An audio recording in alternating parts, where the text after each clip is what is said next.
আসসালামু আলাইকুম দর্শক, শুভেচ্ছা নিন। আপনাদের সবাইকে স্বাগত জানাচ্ছি আমি কনক সারোয়ার আজকের অনুষ্ঠানে। দর্শক, শিরোনাম দেখে বুঝতে পারছেন বেগম খালেদা জিয়া কে নিয়ে আমরা কিছু কথা বলবো। অনেক অজানা কথা, অনেক না জানা কথা। বেগম খালেদা জিয়া সবসময় এক ধরনের ব্যক্তিত্ব সম্পন্ন একটি জীবন কাটিয়েছেন। বাংলাদেশের রাজনীতির মানে তার বিপরীতে যিনি ছিলেন, তার যেই অশ্লীল অশ্রাব্য কথাবার্তা বা বাজে আচরণ, সেই জায়গাটায় বেগম খালেদা জিয়া ছিলেন একটা অনুসরণীয় দৃষ্টান্ত। তার দীর্ঘ রাজনৈতিক জীবনে তিনি কখনোই প্রতিপক্ষের প্রতি কোনো খারাপ আচরণ করেননি। মানে অ গালাগাল তো দূরের কথা, তিনি অত্যন্ত মানবিক আচরণ করেছেন। তিনি অ্যা একটি একটি সম্পূর্ণ জীবন তিনি কাটিয়ে গেছেন।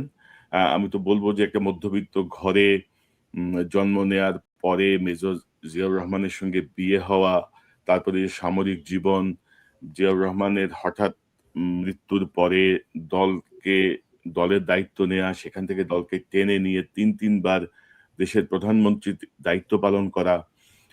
দলকে এত বড় একটা দলকে যেভাবে তিনি নেতৃত্ব দিয়েছেন, তিনি বাংলাদেশের একটা অভিভাবকের পর্যায়ে পৌঁছে গিয়েছিলেন। যে আমাদের সকল কিছুর জায়গায় তিনি শীর্ষে অবস্থান নিয়েছিলেন। তো মানুষ পৃথিবীতে মানুষের সময় সীমিত। প্রত্যেকেই বিদায় নিতে হবে। তিনি বিদায় নিয়েছেন এবং মানুষ মারা যাওয়ার সাথে, সাথে আমরা যখন বলি ইন্না লিল্লাহি ওয়া ইন্না ইলাইহি রাজিউন, এর মাধ্যমে কিন্তু আমরা আল্লাহর কাছে একটা ডিক্লারেশন দেই যে আমরা প্রত্যেকেই তার কাছ থেকে এসেছি, তার কাছেই ফিরে যাব। কিন্তু তারপরও আমাদের আবেগ, আমাদের অনুভূতি জায়গাটা থেকে আমরা আবেগতাড়িত হই, আমরা অনেক স্মৃতিকাতর হই। তো আল্লাহ বেগম খালেদা জিয়াকে বেহেশতে নসিব করুন, তার সকল অপরাধ ক্ষমা করুন, সে প্রার্থনা আমরা ১ম এই করতে চাই। এবং আজকে আমার সঙ্গে যোগ দিচ্ছেন ২ জন সেনা কর্মকর্তা। ১ম এ আমি পরিচয় করিয়ে দেই মেজর আবু তাহের বেলাল। আ তিনি বেগম খালেদা জিয়ার সঙ্গে ২ বার দীর্ঘ সময় এসএসএফ এর ওনার নিরাপত্তার দায়িত্ব পালন করেছেন। তিনি কাছে থেকে দেখেছেন বেগম খালেদা জিয়াকে। বেলাল ভাই, আপনাকে স্বাগত জানাচ্ছি আজকের অনুষ্ঠানে। আসসালামু আলাইকুম কনক ভাই, আপনাকেও ধন্যবাদ আমাকে আপনার অনুষ্ঠানে আমন্ত্রণ করার জন্য। এবং দর্শক, আমার দ্বিতীয় অতিথি, আপনাদের অত্যন্ত পরিচিত, আমার চ্যানেলের নিয়মিত অতিথি মেজর সুমন আহমেদ। সুমন আহমেদও বেগম খালেদা জিয়ার নিরাপত্তার টিমে কাজ করেছেন দীর্ঘদিন এবং খুব কাছে থেকে বেগম জিয়ার অনেক কিছুই দেখেছেন, তার সহযোগী ছিলেন। সুমন ভাই, আপনাকে স্বাগত জানাচ্ছি আজকের অনুষ্ঠানে। আসসালামু আলাইকুম। আমি জানি আপনারা প্রত্যেকেই আবেগতাড়িত। আপনাদের প্রত্যেকের মনেই অনেক স্মৃতি আসছে। কারণ বেগম জিয়ার নিরাপত্তার সঙ্গে আপনারা যারা যুক্ত ছিলেন, তারা অনেক কিছুই জানেন যে বিষয়গুলো আমরা সাধারণ মানুষরা জানি না।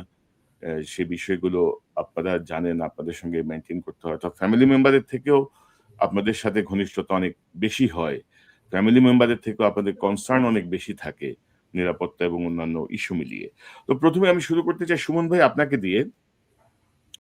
এই বেগম জিয়ার এই মহাপ্রয়াণের পরে আপনি কি মনে করেন? কিভাবে দেখছেন? আপনার স্মৃতিতে কোন বিষয়গুলো আসছে? বেগম জিয়াকে আপনি কাছে থেকে কিভাবে দেখেছেন? আপনার কাছ থেকে একটু স্মৃতিচারণ শুনতে চাই বেগম জিয়া সম্পর্কে। আপনাকে দিয়ে শুরু করতে চাই। জি, বেগম জিয়ার ইন্তেকালের জন্য আমি আল্লাহর কাছে প্রার্থনা করছি যে ওনার রুহের মাগফিরাত। একই সাথে আমি ওনার যে পরিবার রেখে গেছেন, ওনার পরিবার তো শুধু ওনার সন্তান, নাতি তারা না, এই দেশ, তাদের সবাই আমি আল্লাহর কাছে আর্জ করছি যে আমাদেরকে ওনার এই চলে যাওয়াটা সহ্য করার ক্ষমতা দিক। বেগম জিয়াকে অ্যাকচুয়ালি আমি যদি মনে করি 4টা পর্যায়ে দেখি। 1983 সালে আমি যখন একজন ছাত্র, হঠাৎ করে নয়াবাজারে উনি একটা জনসভা করতেছিলেন, সেখানে দেখি। পরবর্তীতে বিরোধী দলীয় নেত্রী এবং প্রধানমন্ত্রী, বাংলাদেশের প্রথম মহিলা প্রধানমন্ত্রী, সেই হিসাবে একটা দেখা, কাছ থেকে দেখা, দেন একজন নির্যাতিত বিরোধী দলীয় নেত্রী, এবং শেষ পর্যায়ে উনি যখন ওনার লাইফের শেষ পার্টটাতে কিন্তু উনি যে অসুস্থ হয়ে ইন্তেকাল করলেন শুধু তা না, উনি ওনার দলকে বাঁচানোর জন্য, ওনার দেশের জনগণকে বাঁচানোর জন্য উনি কিন্তু নিজের জীবন, উনি নিজে জেলে গেছেন। যখন জানেন যে ওনাকে উনি বলে গেছেন কিন্তু জেলে যাওয়ার সময় যে এমন কোনো কিছু করবা না যাতে আমার দেশের লোক মারা যায়, এমন কোনো ভাঙচুর জ্বালা পড়ায় তোমরা যাবা না, পার্টিকে বলে গেছেন। আমি রাজনীতির কিছু আনবো না, শুধু এখানে বলি যে কতটা মায়া থাকলে উনি জানেন যে উনি বাকি সবাইকে বাঁচানোর জন্য উনি নিজে জেলে যাচ্ছেন।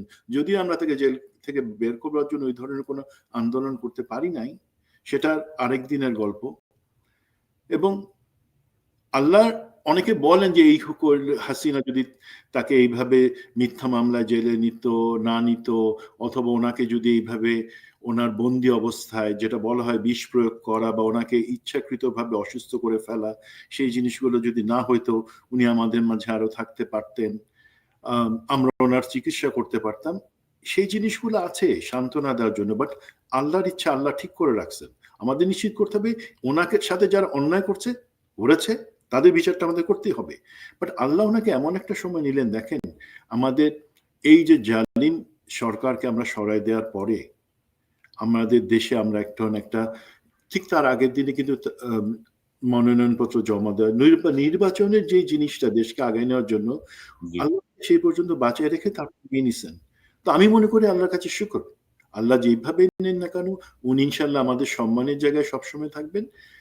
তো ওনাকে যখন যেই সময় আমি যেটা বললাম 4 ফেজে ওনাকে যখনই আমি দেখছি, একটা জিনিস কি, শহীদ জিয়াকে আমরা যখন দেখতাম বা শহীদ জিয়ার কথা শুনতাম, আমাদের কাছে মনে হতো উনি একটা ম্যাগনেট, মানে চুম্বকের মতন আমাদের সবাইকে আকর্ষণ করতেছেন। আমার ছোটবেলায় শহীদ জিয়াকে দেখা।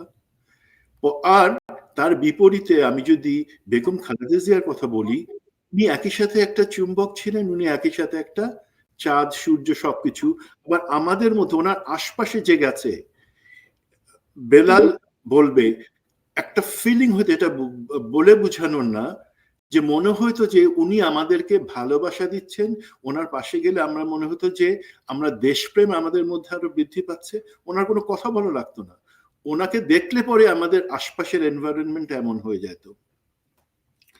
তো আমি বলি, আমি ধরেন কিছু জিনিস হয়তো শেয়ার করব যেগুলা অনেকেই জানে না, ওনার ভিতরের কিছু দিক। ওনার নামে এই 15 বছরে তো শুধু না, গত 30 বছরে অনেক দিক থেকে অনেক কুৎসা মিথ্যা কথা রটনা করে ওনাকে ছোট করার চেষ্টা করা হয়েছে। বাট যারা ছোট করার চেষ্টা করছে তারাই ছোট হয়েছে, তাদেরই জীবন শেষ হয়ে গেছে।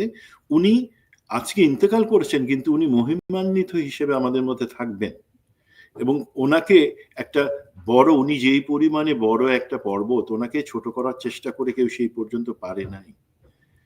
1992 সালের একটা ঘটনা বলি ভাই। উনি তখন তো প্রথমবারের প্রধানমন্ত্রী।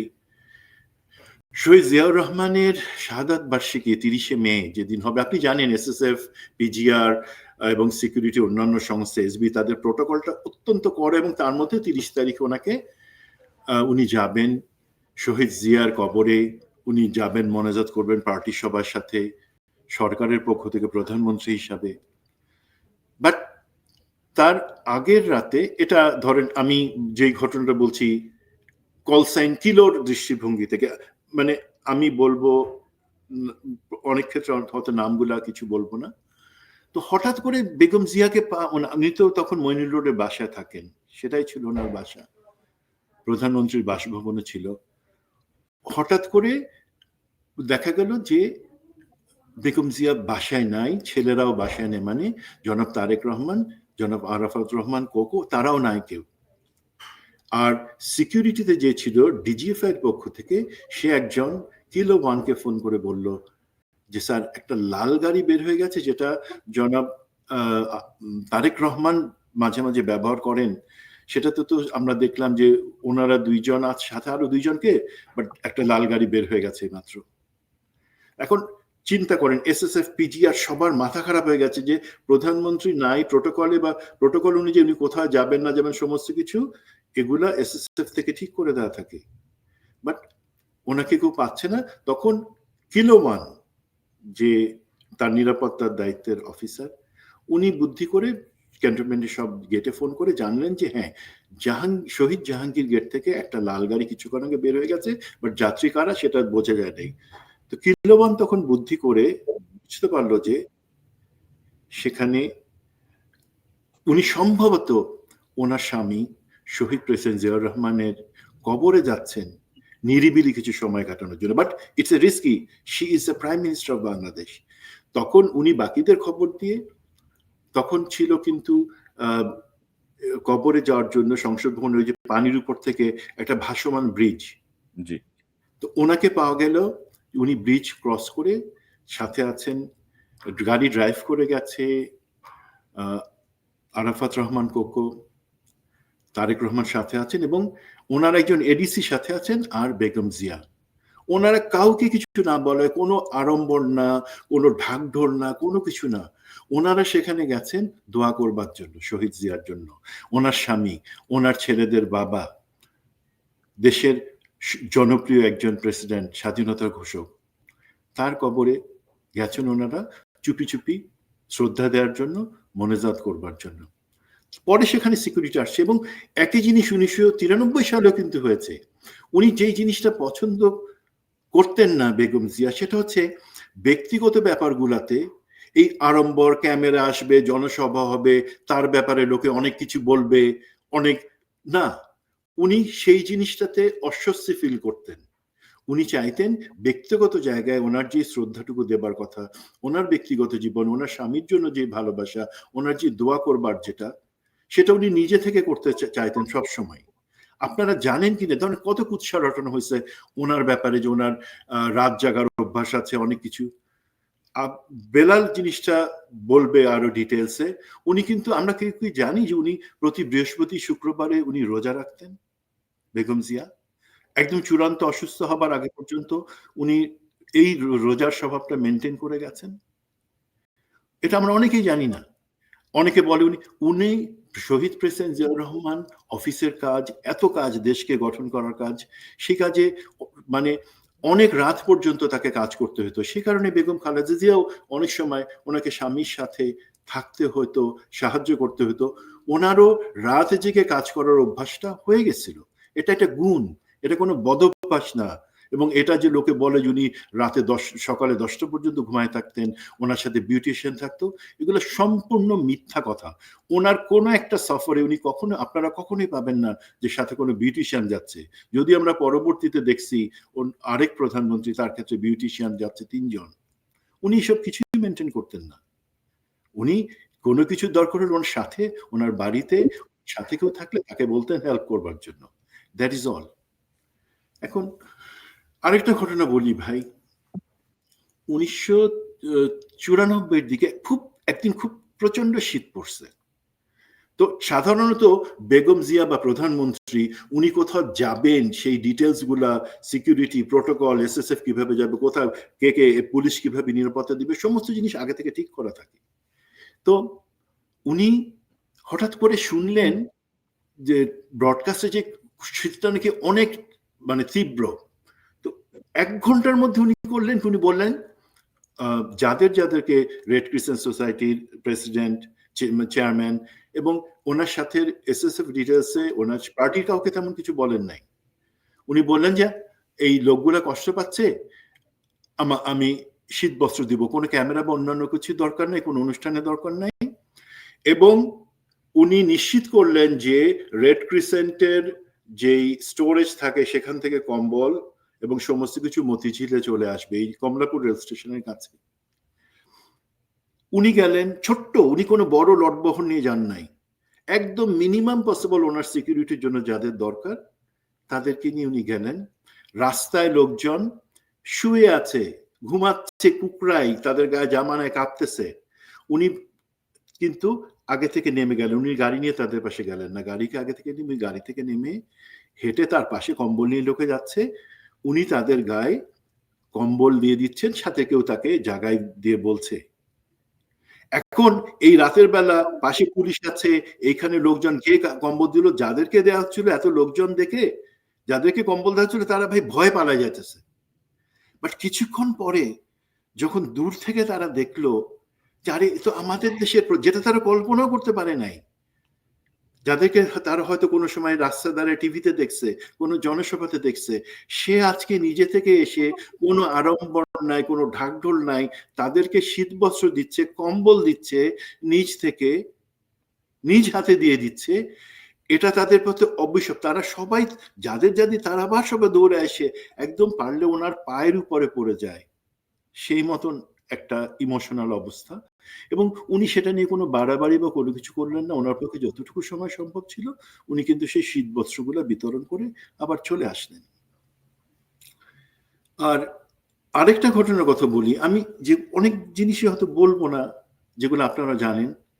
ধরেন ওনার এই 15 বছরেও যদি যাই, ওনার নামে অপবাদ, গালিগালাজ এবং ওনাকে চিকিৎসা বঞ্চিত রাখা, ওনার নামে মিথ্যা মামলা দিয়ে যেটা প্রমাণিত সেটা দিয়ে ওনাকে জেলে রাখা, সেই জিনিসগুলা যে করছে সেটা ছিল শেখ হাসিনা। আজকে আমি কোনো গালিগালাজ বা কিছুতে যাব না, রাজনৈতিক কথাতেও যাব না। তো এই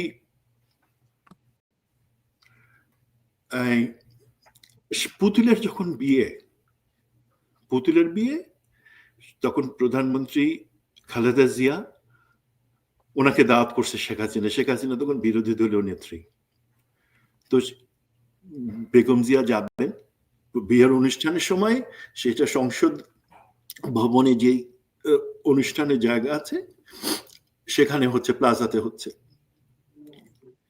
তো ওই আওয়ামী লীগ বা ওই বিয়েতে যারা আসছে তারা তো সবাই ওখানে আর্চওয়ে বসানো আছে নিরাপত্তার জন্য, যে গেট থেকে ঢুকতে হয়, সেটা তোয়াক্কা না করে সব লোক ভিতরে ঢুকে গেছে। এখন ডিজিএফআই, এসএসএফ তাদের তো মাথা খারাপ, যে একটা হচ্ছে সেইখানকার নিরাপত্তা, আরেকটা হচ্ছে যে এখানে তো একটু পরে প্রধানমন্ত্রী বেগম খালেদা জিয়া আসবেন, সেখানে এই প্রোটোকল মেনে তো তার বাদে তো অনুষ্ঠান হতে পারে না। একটা ভয়ঙ্কর অবস্থা। এর মধ্যেও হয়তো অনেকে ক্লিয়ারেন্স দিয়ে দিল না, ঠিক আছে, বাট আমি বলছি কিলোর কথা। কিলো তখন ফোন করে ওয়াকিটকিতে বললেন যে না, এই সিকিউরিটি ব্রিচ হয়েছে, এই অবস্থায় আসতে পারেন না, উনি যাতে না আসেন, এটা আমরা ঠিক করলেই পরে শুধু আসবেন। তখন এই এসএসএফ এর ডিজি, পিজিআর, তারা সবাই মিলে বিরোধী দলীয় নেত্রী শেখ হাসিনার কাছে গিয়ে বললো যে আপনার লোকজন যদি এই ঠিক মতো আবার অর্গানাইজ হয়ে আর্চওয়ের ভিতর থেকে না ঢুকে, তাহলে তো আমরা এখানে প্রধানমন্ত্রী আসতে পারবেন না। তখন প্রথমবারের মতো এবং একবারের মতন শেখ হাসিনা উনি সম্মান করে মেগাফোন হাতে নিয়ে বললেন যে আপনারা এসছেন গেস্ট হিসাবে, কিন্তু আমার আরো একজন গেস্ট আছেন, তিনি প্রধানমন্ত্রী শেখ হাসিনা, উনিও তো আমাদের গেস্ট, উনি না আসলে পরে আমরা এই বিয়ের অনুষ্ঠান কিভাবে করব। এবং তখন সবাই মিলে, আত্মীয় স্বজন না মিলে গিয়ে নেতা সবাই মিলে আর্চওয়ে থেকে সবাইকে ভিতরে। এদিকে কিন্তু বেগম জিয়ার জিনিসটা দেখেন, উনিও প্রথমবারের মতন উনিও কিন্তু প্রোটোকল মানলেন না।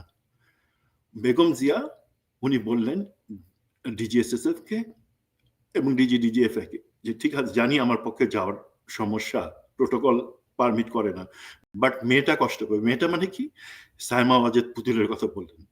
উনি তাকে সবাইকে মেয়ের মতো দেখতেন। উনি বললেন যে মেয়েটা কষ্ট পাবে, আমি যদি যাইতে না পারি আমি যাব। উনি কিন্তু ক্লিয়ারেন্স দেওয়ার আগেই রওনা করে গেছেন, তারপরে সবকিছু ঠিকঠাক মতো হয়েছে এবং সেই অনুষ্ঠানে উনি গেছেন।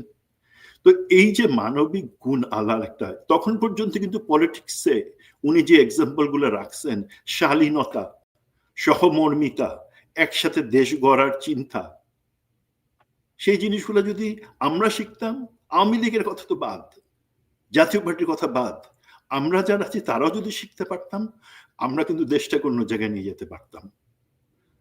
সরি, আপনি একটু কন্টিনিউ করেন। না, বুঝতে পারছি সুমন ভাই আপনার ইমোশনাল জায়গাটা। বেলাল ভাই, আপনার কাছ থেকে একটু শুনি আমরা। আপনি তো দুইবার এসএসএফ এ ওনার কাছে থেকে দেখেছেন। আপনার কাছ থেকে একটু বেগম খালেদা জিয়ার সম্পর্কে আমরা একটু শুনতে চাই, যে কথাগুলো আমরা অনেকেই জানি না। ধন্যবাদ ভাই।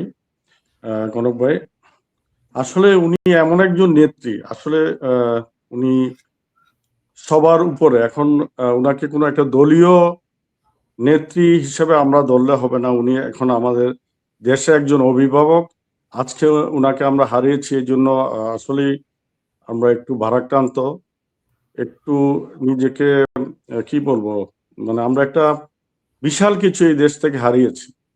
মানে বাংলাদেশ যে কি জিনিস হারিয়েছে, এটা আমরা যারা ওনাকে কাছ থেকে দেখেছি, ওনার যে ধীরতা, ওনার যে দেশের প্রতি মায়া মমতা, দেশকে যে উনি কি পরিমাণ ওন করতেন, ভালোবাসতেন, সেটা আমরা যারা কাছ থেকে দেখছি আমরাই বলতে পারবো।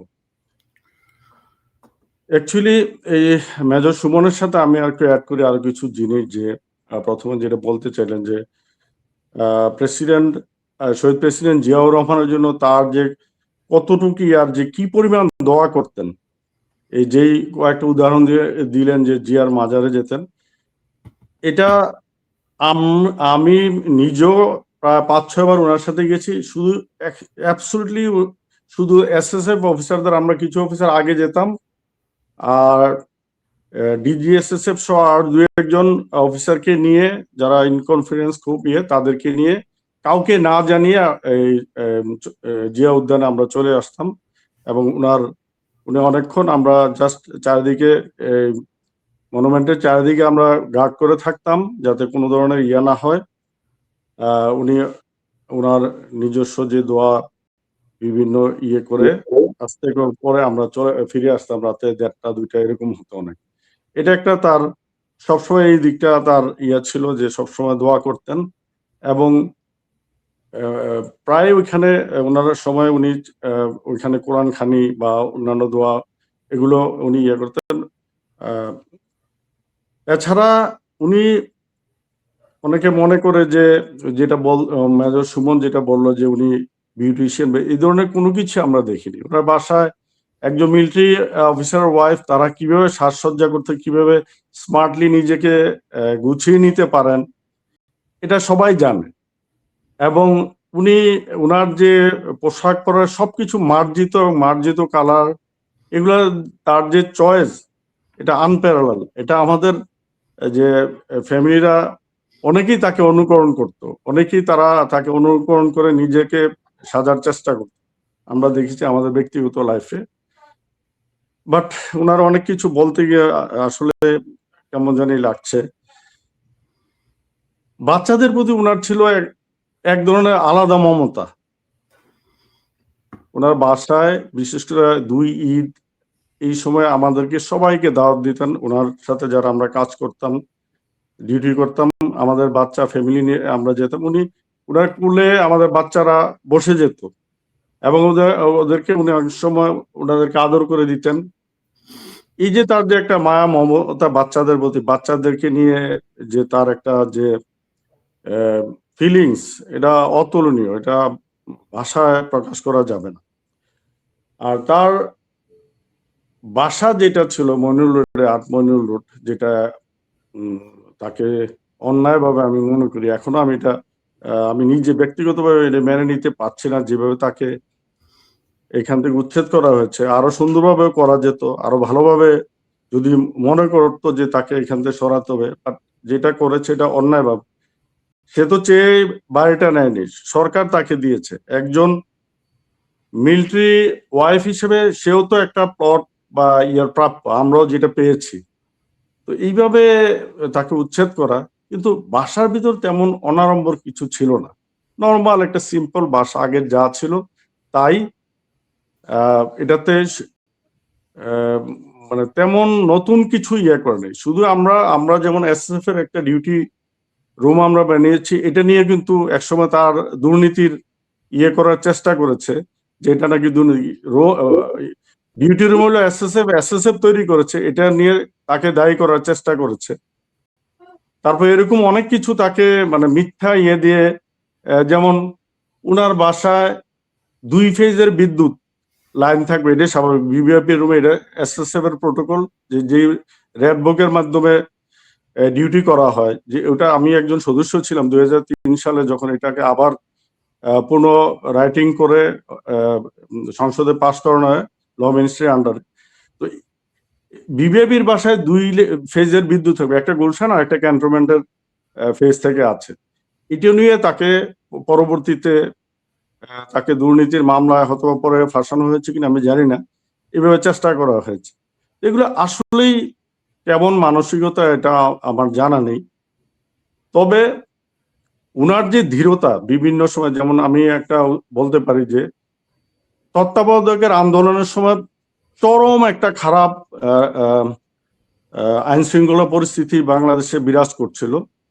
তো ওই 15 ফেব্রুয়ারি যে ইলেকশন, এইটা করার জন্য, যেহেতু এটা না হলে তো ততদিনে আওয়ামী লীগ সংসদ থেকে তারা পদত্যাগ করেছে। তো এখন তত্ত্বাবধায়ক সরকার প্রথায় এটা পাশ করাতে হলে তো একটা সংসদ দরকার।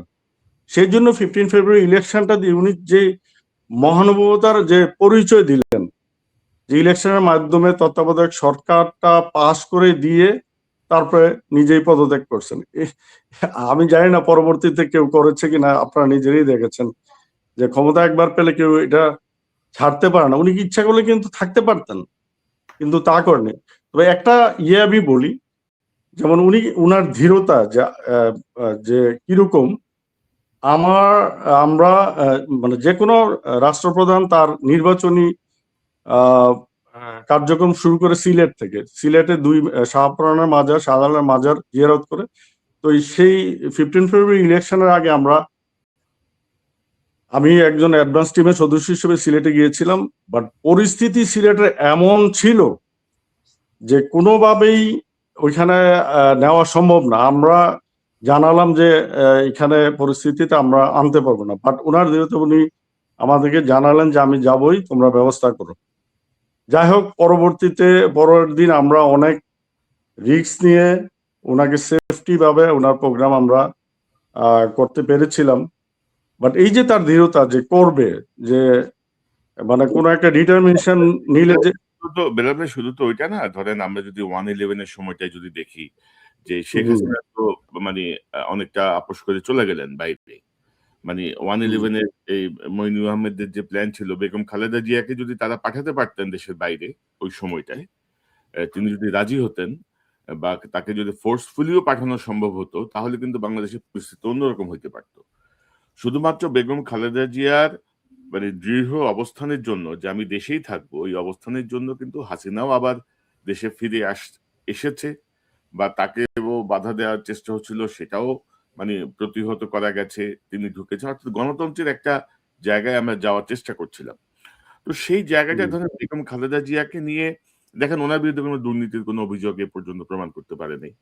ওনাকে নিয়ে যেটা আপনি বললেন যে যেটা এসএসএফ এর রেড বুক অনুযায়ী একটা ডাবল বিদ্যুৎ কানেকশন থাকবে, বা এসএসএফ এর একটা আলাদা একটা রুম থাকবে এসএসএফ এর নিরাপত্তা সংক্রান্ত বিষয় বা আপনাদের অনেক জিনিসপত্র রাখার জন্য, সেগুলো নিয়েও কিন্তু ওনাকে মেলাইন করার চেষ্টা করা হয়েছে বিভিন্ন সময়।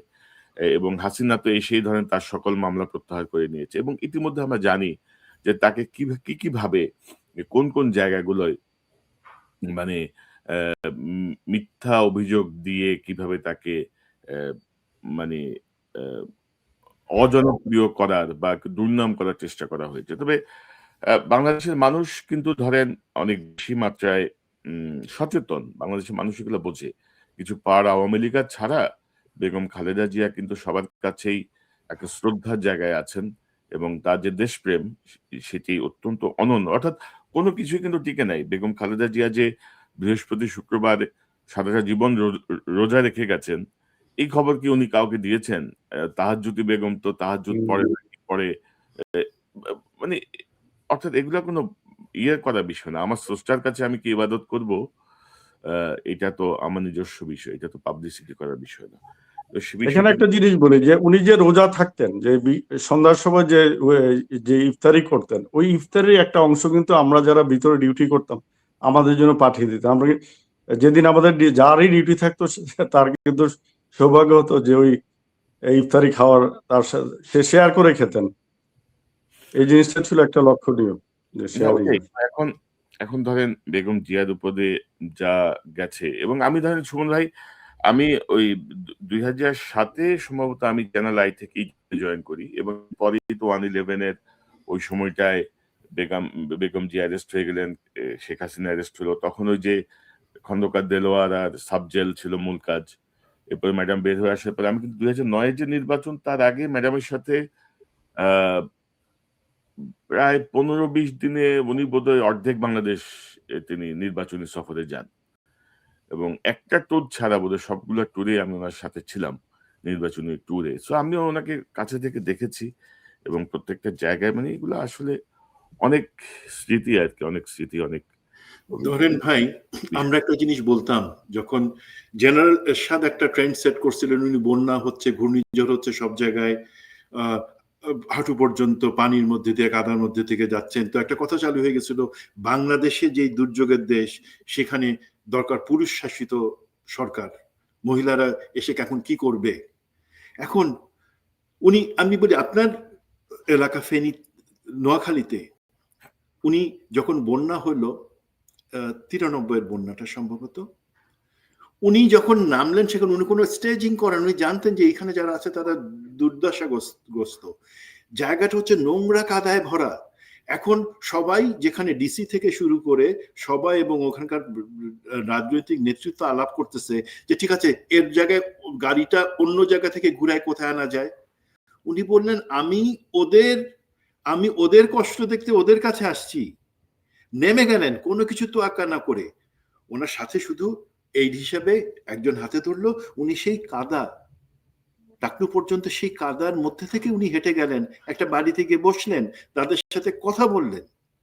তো ওনার কোনো কিছু ওনাকে দমায় রাখতে পারে না তো ভাই, যে উনি একজন পুরুষ না মহিলা, ওনার কাজের মাধ্যমে ওনার, দেখেন ভাই একটা জিনিস বলি, মেজর বেলাল একটু আগে বলতেছিল যে ওনার যেই সৌন্দর্য, আলহামদুলিল্লাহ সেটা নিয়ে পার্সোনালি অ্যাটাক করার চেষ্টা করা হয়েছে। বিকজ কারা করছে? যাদের গা জ্বলতো। আপনি যে জাস্ট একটু, এটা পলিটিক্যাল কিছু না, এই প্রথমবারের সময় যে 95 যে মেয়র ইলেকশন প্রথমবার বাংলাদেশে যখন হলো, তখন এখান থেকে হানিফ সাহেব ছিলেন, আর দিক থেকে আর বিএনপি থেকে একজন ক্যান্ডিডেট ছিলেন।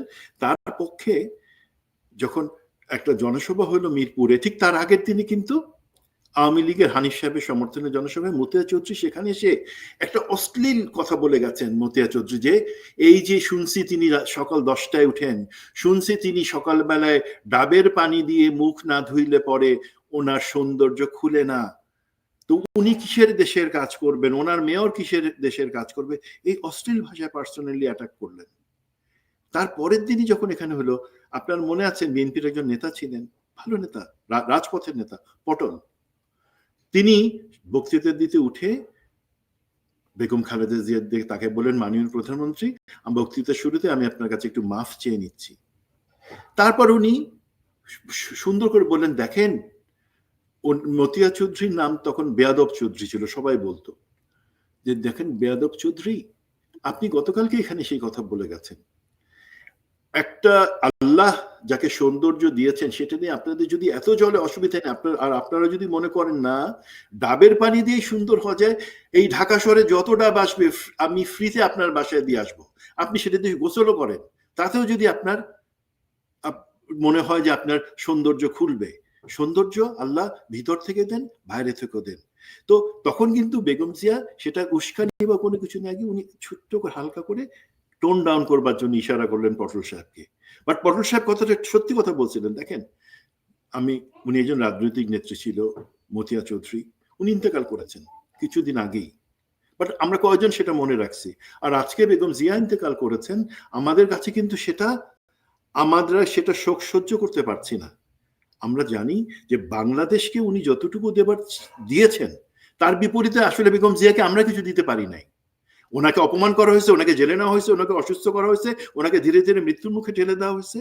আমরা দেশ হিসাবে, জাতি হিসাবে কি উনি আমাদেরকে যা দিয়েছেন, যে একটা স্বাধীনতাকে ধরে রাখবার জন্য, তার বিপরীতে কিছু দিতে পারছি? আমরা পারি নাই, কিন্তু পারবো। তা যদি মনে করি পারি নাই, আমাদের কাছে হবে কিন্তু ভাই উনি যে আদর্শতা, যে সার্বভৌমত্বের প্রশ্নে আপোষ করা যাবে না। পিনাকি দা সুন্দর করে একটা জিনিসকে উঠাই নিয়ে আসছেন আজকে 1991 সালের কোড, যে ওদের হাতে আছে নির্বাচনের সময় গোলামী জিনজির, মানে বিরোধী বাকশালী শক্তির কথা বলছেন, আর আমাদের হাতে আছে স্বাধীনতার পতাকা। একটা স্টেটমেন্ট পিনাকি দা রাইটলি সেটা উঠাই নিয়ে আসছেন, কিন্তু মেড দ্য ডিফারেন্স, লোকে বুঝতে পারছে যে কে কাদের হাতে। তো আমরা ওনার যে স্বপ্নটা, উনি যার জন্য আপোষহীন ভাবে সারা জীবন সংগ্রাম করে গেছেন, দেশকে নেতৃত্ব দিয়েছেন, এটা আমরা আগে নিব। সেটাই হচ্ছে এখন রিপে করবার। ওনার ঋণ যদি আমরা শোধ করতে চাই, ওনার জন্য কিছুই করতে পারি নাই, আমরা একটা বালুর ট্রাক সরাতে পারি নাই, ওনার জন্য কিছু করতে পারি নাই, এখন সময় আছে, সুযোগ আছে সেটা আগাই নেওয়ার জন্য। না ওইটাই শুধু তো ধরেন ওই বিষয়টা না, আরেকটা যে বিষয়টা ওনার যে আপসহীন যেই বিষয়টা ওনার ভেতরে ছিল, মানে বিল্ট ইনই বলবো আমি, বিল্ট ইন, যে দেশের স্বার্থে উনি যে আপসহীন সিদ্ধান্তগুলো নিয়েছিলেন, ধরেন এরশাদের সাথে নির্বাচনে না যাওয়া, পরবর্তী সময়ে 1/11-এর সময় আপোস করলে কিন্তু উনি নিরাপদে চলে যেতে পারতেন। তারেক রহমানের উপরে এত নির্যাতন নেমে আসে না। আরাফাত রহমান কোকো তো নির্যাতন পরবর্তী সাইড ইফেক্ট উনি মারাই গেলেন, তাই না? মানে নিজের আহ, আহ, মানে যুবক পুত্রকে দাফন করতে হলো, মাকে। তো এই জায়গাগুলোর পরেও কিন্তু তিনি চাইলে জেলে না যে হাসিনার সঙ্গে সমঝোতা করে দেশে বাইরে চলে যেতে পারতেন। তিনি চাইলে অনেক কিছুই করতে পারতেন, কিন্তু ধরেন এই জায়গাগুলো কিন্তু আমরা আমরা কিন্তু ভুলে গেলে, মানে এটা ওনার প্রতি একটা ইনজাস্টিস হবে, যে উনি দেশের জন্য, দেশের গণতন্ত্রের জন্য ওনার যেই স্ট্রিক্ট যে অবস্থান আর কি, সেই জায়গাটা আহ, মনে হয় যেন আমাদের আহ, অনু মানে মনে রাখা উচিত এবং অনুসরণ করা উচিত উনি যে পদ্ধতিতে আহ, ভেবেছিলেন। এবং দুর্নীতির কোনো ছোঁয়া তার মধ্যে লাগে নাই। এবং আপনি যেটি বলছিলেন কারেক্ট, যে সুমন ভাই, যে ধরেন আমরা তো ওনার জন্য আসলে কিছু করতে পারিনি, একটা বালুর ট্রাক সরাইতে পারিনি। আমরা 6টা বছর উনি জেল খাটলেন, আমরা ওনার জন্য একটা কার্যকর কোনো জোরালো আন্দোলন করতে পারছি? আমি সেটাও করতে পারিনি, কিন্তু আমরা শুধু মুখে মুখে অনেক কথা বলছি। তো বেলাল ভাই, আপনার কাছ থেকে শেষ মন্তব্যটা শুনি আমরা অনুষ্ঠানের শেষ দিকে। আমি যেটা বলতে চাচ্ছি, মেজর সুমনের সাথে আরেকটা জিনিস অ্যাড করতে চাই, যে একটা পুরুষ আর মহিলা সরকার প্রধান, যে বন্যার ডিউটি, এটা একটা ভুল মিথ। আমি উনার সাথে কম করে হলো 20টা বন্যা দুর্গত এরিয়া উনার সাথে ডিউটি করেছি আমার এই লাইফে। একবার আমি 2004-এর একটা উদাহরণ দিই, ধুনটে একটা ব্রহ্মপুত্র নদীর বাঁধ ভেঙে হঠাৎ বন্যা হয়ে যায়। আগের দিন বিকালবেলা আমি অ্যাডভান্স কমান্ডার হিসেবে যাই, পরদিন 10টায় উনি ওইখানে হাজির ত্রাণ দেওয়ার জন্য। এমন নয় যে একদম এই যে বাঁধ ভেঙে পানি যাচ্ছে ওই একদম কাছে আমরা নিয়ে গিয়েছি, উনি নিজেই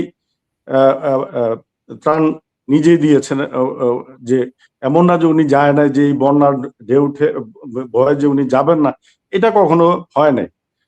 উনি এইসব ইয়েতে দেশের বিভিন্ন বিপদে উনি ঝাঁপিয়ে পড়েছেন, উনি গিয়েছেন।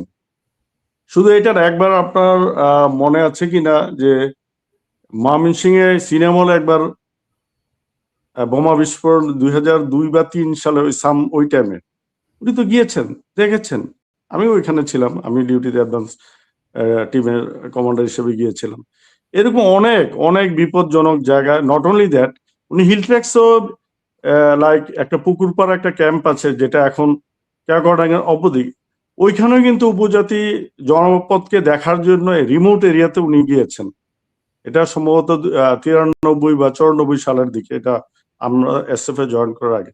এবার আর আরেকটা কথা যেটা মেজর সুমন বললেন, যে ওনার কাজ এরিয়া, উনি কাজ সকাল 10:30টার দিকে প্রতিদিন অফিসে আসতেন, দুপুর লাঞ্চের পরে ঘন্টাখানেক রেস্ট নিয়ে, এই যে ওনার অবিরাম কাজ, এটা আপ টু রাত 1-2টা পর্যন্ত উনি কাজ করতেন দেশের প্রয়োজনে। দেশের বিশেষ করে তত্ত্বাবধায়ক সরকারের যে আন্দোলন, ওই সময় উনি 1-2টা, এমনকি যেদিন তত্ত্বাবধায়ক সরকারের ইয়েটা মানে পাশ হয়েছে, আগের দিন ভোরে উনি ওইখান থেকে প্রধানমন্ত্রী কার্যালয় থেকে এসে বিকালবেলা সংসদে এটা পাশ করেছেন। নিরলস কাজ করে গেছে দেশের ভালোর জন্য, দেশের জন্য। কিন্তু বিনিময়ে আমরা ওনাকে কি দিয়েছি? ওনার যাক, তারপর আমি আল্লাহর কাছে অশেষ শুকরিয়া জানাই যে উনি ইন্তেকাল করার আগে আল্লাহ উনাকে সম্মানিত করেছেন। আমি যেটাকে বলবো, ওনাকে যে এত বড় একটা সম্মান দিয়ে পৃথিবী থেকে আল্লাহ নিবেন, এটা একমাত্র ওনার ভালো কাজের জন্য এবং এই জনমানুষের দোয়ায়। উনি আসলে যাওয়ার আগে ওনাকে গত বছর 21শে ফেব্রুয়ারির 2024-এর 21শে ফেব্রুয়ারি প্রোগ্রামে ওনার সামনাসামনি দেখেছি, যদিও কোনো কথা বলে নেই, দূর থেকে দেখেছি। তারপরে ওনার যে ফেসটা, যে একটা মুক্তির যে ফেস, এটা আমাকে খুব না, মানে আমি তো মনে করি যে বেগম জিয়ার এই পৃথিবী থেকে চলে যাওয়ার আগে তিনি অনেক শান্তি নিয়ে বিদায় নিয়েছেন। কারণ উনি জি জি দেখেছেন যে যারা এই দেশটাকে মানে অলমোস্ট আরেকটা দেশের হাতে তুলে দিচ্ছিল, যারা তার উপর এত অত্যাচার করছে, সেই হাসিনা লেজ গুটায় পালায় গেছে। মানে মানে বেগম খালেদা জিয়া কিন্তু চাইলে আপোস করে সম্মানের সাথেই দেশের বাইরে যেতে পারতেন। কিন্তু হাসিনা তো লেজ গুটায় পালাইছে। তো লেজ গুটায় পালায় কখন? এত লক্ষ, লক্ষ নেতাকর্মী সমর্থক রেখে পালায় কখন মানুষ? আমি তো মনে করি এটা একটা বিশাল মেন্টাল পিস যে এগুলো মানে আল্লাহর তরফ থেকে দেয়া পানিশমেন্ট। যে দেখো কিভাবে ধ্বংস হয়। তো সুমন ভাই আরেকটা বিষয় আমার মনে হয় একটু টাচ না করে না, গেলে আমি এখানে কনক ভাই আরেকটা কথা আমি মানে যেহেতু প্রোগ্রাম শেষে দিয়ে একটা কথা আমি বলতে চাই। বেগম খালেদের যে একটা ইতিহাস এবং তার কাছ থেকে শেখার অনেক জিনিস আছে, অনেক জিনিস যেটা নিয়ে গবেষণা করতে পারে বিএনপি। যেমন বিএনপি আগে শহীদ জিয়ার যে অনেক কিছু, আমি যেহেতু ইতিহাসের ছাত্র আমি অনেক কিছু স্টাডি করি, উনাকেও ঠিকমতো ধারণ করতে পারে নাই। আমি যারা যদি আমাকে শুনে বিএনপির কেউ যদি বা নেতৃস্থানীয় যদি এই প্রোগ্রামটা শুনে, বেগম জিয়ার আদর্শ, বেগম জিয়ার রাষ্ট্র পরিচালনার আইডিওলজি, এগুলা তাদেরকে স্টাডি করতে হবে। স্টাডি করলেই তারা এখান থেকে অনেক অনেক জিনিস পেয়ে যাবেন, অনেক শেখার আছে এখানে। আমি মনে করি এটা বিএনপি যারা বিএনপি করে বা বিএনপির যারা সমর্থক কর্মী, তারা এটা উনাকে ধারণ করা উচিত, উনাকে ধারণ করে উনাকে চর্চা করা উচিত, করে বিএনপিকে সামনের দিকে এগিয়ে নিয়ে যেতে হবে। কারণ আমরা এটা একটা স্বাধীন দেশ, স্বাধীনতা সার্বভৌমত্বের প্রতীক উনি রাইট ছিল এই দেশের, এবং এবং এটা যাতে না শেষ হয়ে যায় এবং এই স্পিরিটটা যাতে থাকে। এবং ধরেন মানে বিএনপির দুর্ভাগ্য বলবো আমি যে বিএনপির ধরেন স্ট্রং কোনো সুশীল সমাজ গড়ে তুলতে পারে নাই বিএনপি। কালচারাল উইং নিয়ে বিএনপি স্ট্রং না। এবং যার জন্য ধরেন মানে হাসিনাদের শত, শত অপপ্রচারও কিন্তু মিনিমাম কেউ কোনো কাউন্টার দিতে আসে নাই। মিনিমাম কোনো যুক্তি দিয়ে এটা যে একটা ডাহা মিথ্যা কথা বলা হচ্ছে, সেই জায়গাগুলো তারা কখনো অ প্রতিরোধ করে নাই বা প্রতিবাদ করে নাই। এমন বহু এক্সাম্পল আমি দিতে পারি।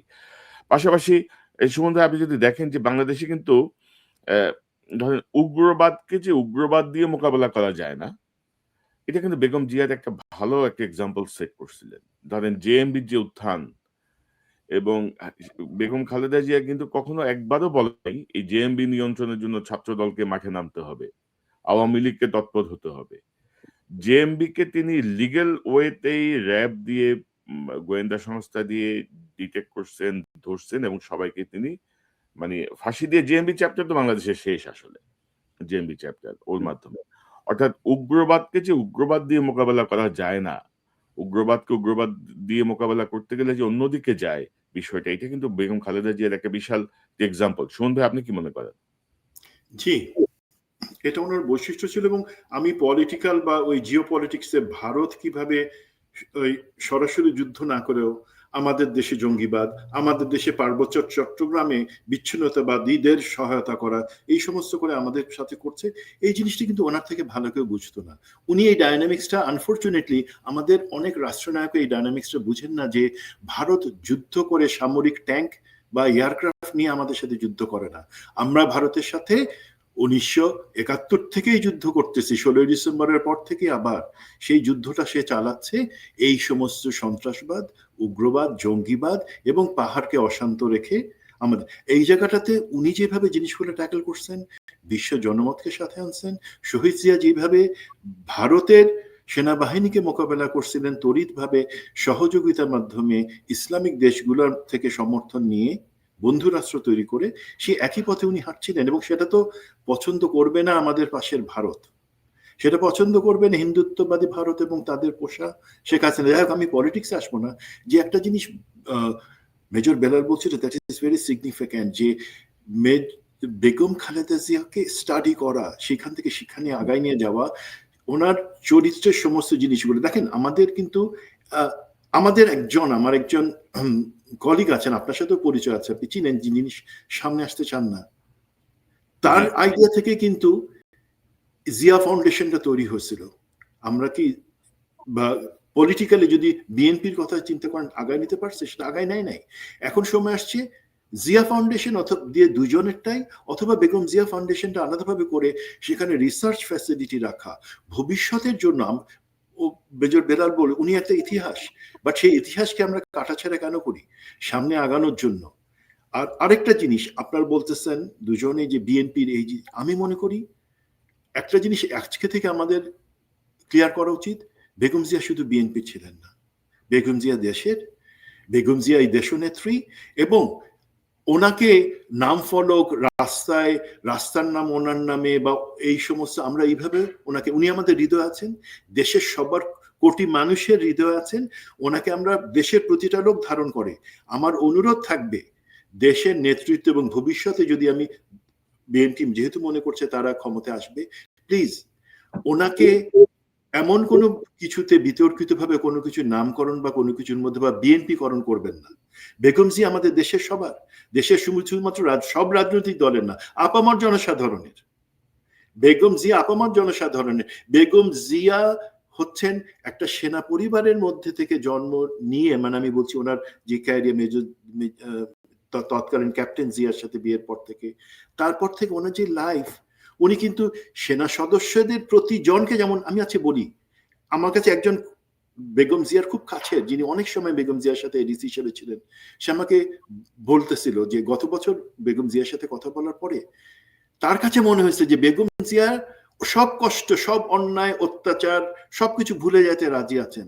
উনি সব ভুলে গেছেন তার উপরে যারা অন্যায় করছেন, বাট উনি একটা কষ্ট মেনে নিতে পারেন নাই। ওনার হয়তো সেটাতে অনেক কষ্ট, উনি মুখে বলেন না, এবার বুঝে যায় আমাদের সামরিক কর্মকর্তাদের একটা অংশ তাকে যেভাবে অন্যায়ভাবে, মেজর বেলাল যেটা বলছিল, তাকে অন্যায়ভাবে যেভাবে সরায় দিছে, তার বাসা থেকে উচ্ছেদ করছে, এই কষ্টটা ওনার সারা জীবন থেকে যাবে বা থেকে গিয়েছিল। আমার মনে হয় যে তোমরা আমার সন্তানের মতন, আমি তোমাদের পরিবারের একজন, তোমরা কিভাবে পারলা এই হাসিনার ভয়ে আমাকে সেই মনির রোডের বাসা, যেখানে আমার সন্তানরা বড় হয়েছে, যেখানে আমি আমার শহীদ স্বামীর লাশটাকে রিসিভ করছি, সেখান থেকে আমাকে উচ্ছেদ করে দেওয়ার জন্য।